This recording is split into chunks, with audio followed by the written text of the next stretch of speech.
Everyone, welcome to my YouTube channel doctor Tanya Gupta ऑब्स्टाइनी। तो आज हम बात करेंगे कि सी सेक्शन के बाद आपकी कैसी डाइट होनी चाहिए, क्या क्या चीज़ें हैं ज़रूर आपको ज़रूर खानी चाहिए और क्या क्या चीज़ें जिनका आपको कम्प्लीटली अवॉइड करना चाहिए। तो सबसे पहले शुरुआत करते हैं। उससे पहले आप मेरे को सब्सक्राइब जरूर करें और नोटिफिकेशन जरूर दबा दें ताकि आपको सारी नोटिफिकेशन मिलती रहे। तो सबसे पहले आपका ब्लड लॉस हुआ होता है। ऑब्वियस सी बात है, जब भी डिलीवरी होती है, चाहे सी सेक्शन हो चाहे नॉर्मल डिलीवरी हो, आपका ब्लीडिंग होती है, ब्लड लॉस होता है। तो डाइट में हमारे बड़े बूढ़े हमें समझाते हैं कि नहीं, सिर्फ दलिया खिचड़ी खाना है सी सेक्शन के बाद, अब इसके अलावा और कुछ नहीं खाना। डिलीवरी के बाद में सिर्फ दलिया खिचड़ी खाओ 1 महीने तक, और कुछ नहीं खाना। तो ऐसा बिल्कुल भी नहीं करना है, क्योंकि दलिया खिचड़ी में वो सब चीज़ें न्यूट्रिशन नहीं होता है जो हमारी बॉडी को रिक्वायरमेंट होती है। तो इसीलिए सबसे पहले ब्लड लॉस हुआ होता है, तो ब्लड को बढ़ाने वाली चीज़ें कौन सी होती है? वो होती है आयरन रिच सब्सटेंसेस, यानी जो ग्रीन लीफी वेजिटेबल्स होती है और साथ में जो लाल चीज़ें होती है। तो ग्रीन लीफी वेजिटेबल्स में हमारा आ गया पालक, मेथी, ये सब आ गया। और जो लाल चीज़ें होती है उनमें क्या क्या आता है? अनार आता है, सेब, चुकंदर, गाजर, टमाटर, ये सब चीज़ें आ गया। तो ये हमें ज़रूर लेना है। डेली 1 गिलास अपना जूस का बनवाओ, जिसमें चुकंदर हो, गाजर हो, आंवला हो और हमारा टमाटर हो, है ना। ये सब चीज़ों का जूस डेली पीना है। फ्रूट में आपको अनार और सेब ज़रूर खाना है। तो ये हमारी बात होगी कि जो ब्लड बढ़ाने वाली होती है। दूसरा कि आपके टिश्यू इंजरी हुई होती है। ऑब्वियस ही बात है, चीरा लगा है सी सेक्शन में, तो टिश्यू को हील करने वाली चीज़ें कौन सी होती है? वो होता है प्रोटीन। तो प्रोटीन में आपको क्या खाना है? जैसे उबले हुए अंडे, बॉइल्ड एग हो गया है, स्प्राउट्स बॉईल करके खाओ आप दालों को बॉईल करके खाना चाहिए। तो ये सब हमारे प्रोटीन के सोर्सेज होते हैं। साथ में आपके उबले हुए चने, छोले, राजमा, ये सब चीज़ें खानी है आपको। कई बार कईयों को राजमा से कब्जी हो जाती है, ये गैस हो जाती है, तो वो भी आप अवॉइड कर सकते हो। छोले राजमा अवॉइड कर सकते हो, पर जिनको वो सूट करते हैं वो आप डेली खा सकते हो बिल्कुल।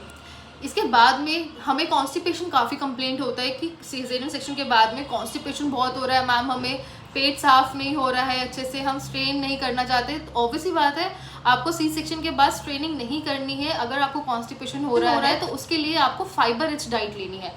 फाइबर्स किस में होता है? दलिया में होता है, ओट्स में होता है, सैलड्स में होता है, खिचड़ी में होता है। तो ये सब चीज़ें आपको लेनी है। सैलड में आपको खूब अच्छे से सैलड काटना है, जिसमें आप कैबेज काटो, ब्रोकली काटो, आप उसमें टमाटर, गाजर, ये सब चीज़ें काटो, जिससे कि आपको फाइबर खूब मिलेगा और आपका पेट साफ होगा। वरना आप डेली 1 बाउल दलिए का रात को खा के ज़रूर सो जाओ। इसके बाद में हाइड्रेशन बहुत इंपॉर्टेंट की रोल प्ले करता है हमारी डिलीवरी के बाद में बॉडी को हील होने में। तो इसीलिए दिन का 3 से 4 लीटर तो पानी पीना ही है। अब उसमें ये होता है कि मैम हमसे इतना ज़्यादा नहीं पानी पिया जाता, हम क्या करें? तो ऐसा नहीं है कि आपको सिर्फ 3-4 लीटर सिर्फ पानी ही पीना है। आप इसमें छाछ पी सकते हो, नारियल पानी दिन में 1 या 2 नारियल पानी पी सकते हो, जूसेस ले सकते हो, उसमें भी हमारा वाटर कंटेंट होता है, और बाकी पानी ले सकते हो। यानी अपनी 1 बॉटल पानी बना के रख लो कि मुझे ये डेली की 2 या 3 बॉटल तो ख़त्म करनी है, और साथ में जूसेस लेने हैं। ठीक है, तो ऐसे आपका 3 से 4 लीटर पानी भी हो जाएगा दिन का। अब बारी आती है कि फ्रूट्स में क्या खाना चाहिए। तो सबसे पहले विटामिन सी, भूलना नहीं है इसको। विटामिन सी यानी खट्टी चीज़ें जो होती है, ये हमारी इम्यूनिटी को बढ़ाती है, क्योंकि सी सेक्शन के बाद, डिलीवरी के बाद हमारी इम्यूनिटी बहुत कम हो जाती है, हमें इन्फेक्शन से खतरा होता है। तो इसीलिए संतरा, हमारी माल्टा हो गया, लेमन वाटर, ये सब चीज़ें ज़रूर खाना है, क्योंकि इसमें विटामिन सी होता है और हमारी बॉडी को इन्फेक्शन से बचने के लिए ये हेल्प करता है, और हमारी बॉडी टिश्यूज़ को हील करने में भी ये हेल्प करता है। तो विटामिन सी ज़रूरी है। साथ में पपाया, कच्चा पपीता भी ले सकते हो या फिर पका पपीता भी ले सकते हो। दोनों ही पपीता काफ़ी अच्छे होते हैं। कच्चा पपीता आपकी ब्रेस्ट मिल्क को इंक्रीज करने में हेल्प करता है। पका हुआ पपीता आपको फाइबर अच्छा देता है, यानी आपको कॉन्स्टिपेशन रिलीफ करने में अच्छा होता है। तो पपीता ज़रूर खाना है। और अब बात करते हैं कि आपको क्या नहीं खाना है। तो सबसे पहले आपको क्या नहीं खाना है, वो है बाहर की चीज़ें, यानी तला भुना खाना नहीं खाना है। घर में भी अगर कुछ बना रहे हो तो उसमें ज़्यादा तीखापन नहीं डालना है, क्योंकि ज़्यादा तीखा खाने से, तेल वाला चीज़ें खाने से तो हमारे टाँके पक सकते हैं, क्योंकि बॉडी में हीट डेवलप होती है। तो इसी वजह से जितना हो सकता है उतना कम मसालों का खाना खाना है, कम तेल का खाना खाना है। तो ये चीज़ें करनी है।